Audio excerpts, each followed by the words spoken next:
Hello students, welcome to Lingua Franca Academy. आज इस class में हम पढ़ने वाले हैं नरेशन का ही ये पार्ट थर्ड है, जिसमें हम स्पेशल रूल्स में सेकंड को पढ़ने वाले हैं। स्पेशल रूल का ही जो सेकंड पॉइंट होता है वो होता है इंट्रोगेटिव सेंटेंस। उसी के बारे में हम पढ़ने वाले हैं।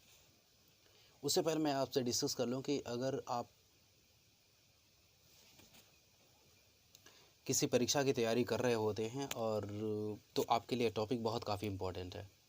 और वैसे हो सकता है कि आप नरेशन को पहले पढ़े भी होंगे, लेकिन फिर भी इस वीडियो को देखिए, पूरा देखिए, अंत तक देखिए। उससे होगा क्या ना कि आपको समझ में आ जाएगा कि उस सारे टॉपिक से बिल्कुल ही डिफरेंट आपने सीखा। ये बहुत काफ़ी इंपॉर्टेंट है आपके लिए, इसको समझना ज़रूरी है। ये तो 100% गारंटी है कि पूरी तरीके से, मतलब अब तक जितना आपने सीखा होगा उससे बिल्कुल ही कुछ अलग तरीके से मिलेगा। चलिए देखिए, तो देखिए 2 नंबर है इंट्रोगेटिव सेंटेंस। इंट्रोगेटिव सेंटेंस का मतलब होता है क्या चीज़, मतलब प्रश्न सूचक वाक्य।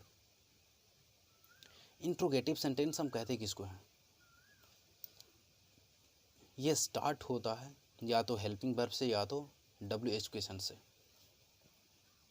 एक बार मैं फिर से आपसे रिपीट कर दूं। देखिए, हम पढ़ रहे हैं इंट्रोगेटिव सेंटेंस, यानी कि स्पेशल स्ट्रक्चर, यानी कि स्पेशल रूल्स। जो नरेशन का स्पेशल रूल्स है उसमें हम पढ़ रहे हैं। जो 2 नंबर पॉइंट है जो इंट्रोगेटिव सेंटेंस, उसके बारे में। इंट्रोगेटिव सेंटेंस का मतलब होता है प्रश्न सूचक वाक्य। ये स्टार्ट होता है हेल्पिंग वर्ब से या तो WH क्वेश्चन से। और जब ये सेंटेंस हेल्पिंग वर्ब से स्टार्ट होता है तब के लिए क्या नियम होता है, देखिए। तो पार्ट वाइज हम पढ़ने वाले हैं। देखिए, रूल नंबर 1, मतलब इंट्रोगेटिव सेंटेंस के अंदर रूल नंबर 1 क्या बोला? बोला है कि अगर, मतलब अगर रिपोर्टेड स्पीच वाले वाक्य अगर स्टार्ट होते हैं, स्टार्ट्स विथ हेल्पिंग वर्ब, तो हम करते क्या? फिर से, अगर आपके रिपोर्टेड स्पीच वाले वाक्य अगर स्टार्ट होते हैं हेल्पिंग वर्ब से, मेन पॉइंट क्या है? Helping verb. जैसे एग्जांपल को समझिए। यह the man said to me, आदमी ने मुझसे कहा कि आर यू फाइन। ये सेंटेंस स्टार्ट किन से है? आर, मतलब हेल्पिंग वर्ब से। और जब सेंटेंस आपका हेल्पिंग वर्ब से स्टार्ट होता है, दिया है ना हेल्पिंग वर्ब, अगर स्टार्ट होता है हेल्पिंग वर्ब से तो हम करते क्या? देखिए, सबसे पहला पॉइंट क्या है कि सेड चेंजेस इनटू आस्क्ड या इंक्वायर्ड ऑफ। मतलब सेड को हम बदल देते हैं या तो आस्क्ड में या तो इंक्वायर्ड ऑफ में। जैसे देखिए, the man said to me, said to को हमने बदला आस्क्ड, यानी कि द मैन आस्क्ड मी। अब इन्वर्टेड कमा को हटाकर बोला रिप्लेस इन्वर्टेड कमा विथ इफ़ और वेदर। इन्वर्टेड कमा को हटाकर आप इफ़ रखें या वेदर रखें। हमने क्या रखा? इफ़। इसके बाद में सिंपल सेंटेंस को बना दीजिए। इफ़ के बाद में सब्जेक्ट आएगा। इफ़ के बाद में सिंपल सेंटेंस का मतलब हुआ इफ़ अपने पास में सब्जेक्ट लेगा, यूज सेकेंड पर्सन है, बदल जाएगा ऑब्जेक्ट के अनुसार, बन जाएगा मी के लिए आई।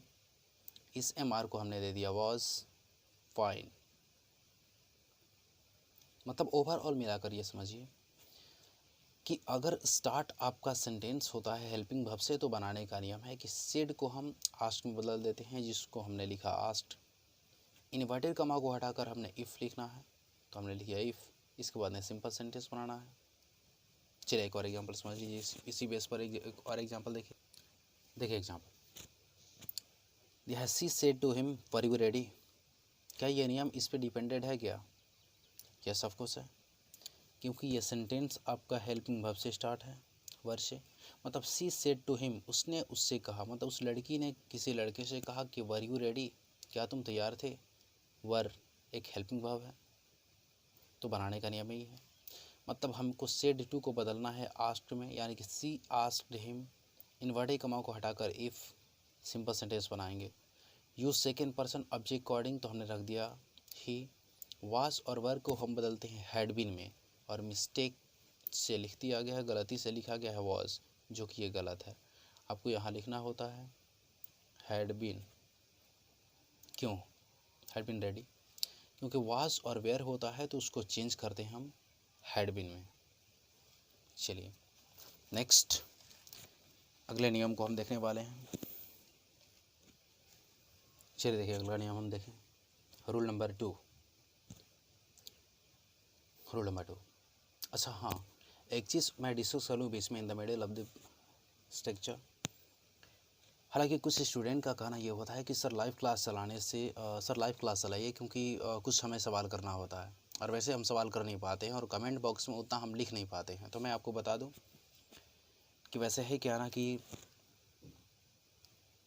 ये जो एक्चुअली क्लास की तरह हम नहीं चल रहे हैं, हम चल रहे हैं इस तरीके से जैसे अभी लॉकडाउन है, और लॉकडाउन के अंदर में आपको जितना हो सके सिलेबस को कंट्रोल किया जाए, और जितना आप तक पहुँचे उतना पहुँचाया जा सके। और जहाँ तक लाइव क्लास की बात हो रही है, तो अभी जब तक लॉकडाउन है, या लॉकडाउन में माने मतलब अभी करीब करीब 1 वीक, मतलब 1 सप्ताह तक आपको लाइव क्लास नहीं मिल सकता है।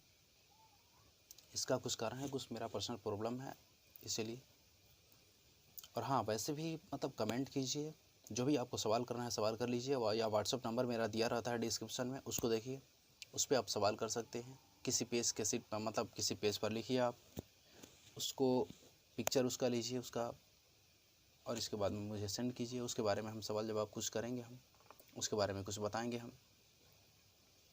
मतलब जितना हो सके उतना सपोर्ट मेरे से जितना होगा उतना मैं करूँगा। और अगर आप मेरे से जुड़े रहते हैं, रेगुलर वीडियोस को देखते हैं, तो मुझे लगता है कि आपको पूछने की ज़रूरत होगी ही नहीं। फिर भी अगर आपको डाउट होता है तो आप कमेंट बॉक्स में लिखिए, या व्हाट्सअप नंबर मेरा है, व्हाट्सअप मेरे को व्हाट्सअप कीजिए। और एक्चुअली सारे मतलब डाउट्स को आपको क्लियर कर लेने हैं, कोई डाउट्स आपको रखने नहीं है। चलिए देखिए, तो अगला रूल है आपका कि बोला है कि if starts with do does did. देखा तो ये मतलब अगला नियम है ये कि अगर आपके रिपोर्टेड स्पीच वाले वाक्य अगर स्टार्ट होते हैं डू से, डज से, डिड से, मतलब डू डज डिड तीनों में से किसी से अगर स्टार्ट होते हैं, जैसे एग्जाम्पल समझे, बोला the man said to her, किसी आदमी ने उस लड़की से कहा, क्या कहा, डू यू प्ले पियानो, क्या तुम पियानो बजाती हो। सेंटेंस आपका स्टार्ट है डू से, यानी कि डू और डज भी हेल्पिंग वर्ब में होता है। अगर आपका सेंटेंस डू डज डिड से स्टार्ट होगा तो किससे स्टार्ट है, डू से। तो बनाते समय हम करते क्या है, सिंपल तरीके से समझिए। The man said to her do you play piano, ये डू से स्टार्ट है। बनाते समय डू या डज से अगर स्टार्ट होता है तो डू या डज को हटाते हैं हम, और वर्ब का दूसरा रूप हम रखते हैं। जैसे देखिए, तो सेड टू के बदले हमें आस्क देना है, यानी कि the man said to her, यानी कि द मैन आस्क्ड हर।